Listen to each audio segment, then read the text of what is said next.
¿Qué tal, chicos? Continuamos con el tema de ángulos.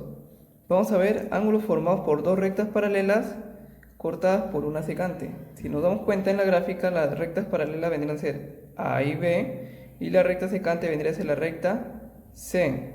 Vamos a ver ángulos alternos, ángulos conjugados y ángulos correspondientes. Para ver los ángulos alternos vamos a aplicar la técnica de la Z. Vamos a ver ángulos alternos internos. Entonces, aplicando la técnica de la Z, venimos por acá, llegamos hasta el ángulo D, bajamos, encontramos el ángulo F y seguimos. Si nos damos cuenta, cumplió con una Z. Entonces, al ángulo D le corresponde el ángulo F. Igual, una Z invertida en este caso, al ángulo C le corresponde el ángulo E. Estos vendrían a ser los ángulos alternos internos. Y los externos vendrían a ser igual, con la misma técnica de la Z. Tengo el ángulo A por aquí, bajo, y por aquí un ángulo externo sería el ángulo G. Entonces a A le corresponde el ángulo G. Igualmente venimos por aquí con B. A B le corresponde el ángulo H. Entonces ahí cumplimos con los ángulos alternos, tanto internos como externos. Los ángulos conjugados. Me dicen que la suma de esos ángulos vale 180.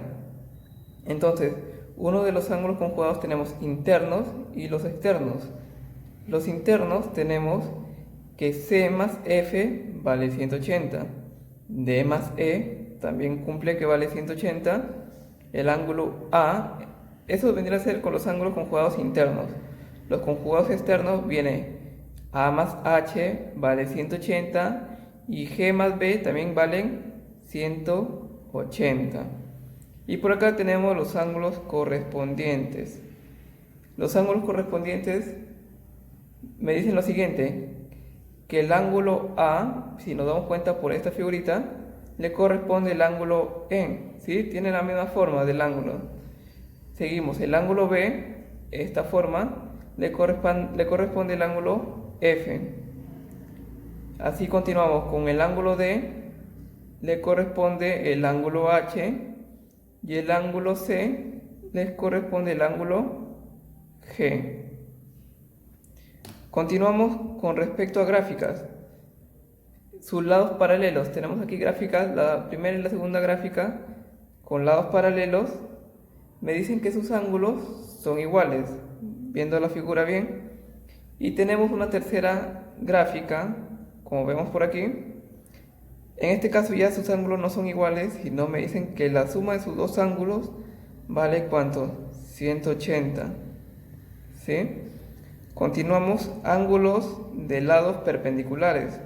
En la primera figura vemos que hay dos lados perpendiculares. Perpendiculares quieren decir que sus ángulos que cortan mide 90. ¿Sí? Esos cuadraditos me dicen que sus ángulos mide 90. ¿Qué me dice en la primera figura? Que este ángulo alfa de aquí es igual al ángulo tita que está por acá.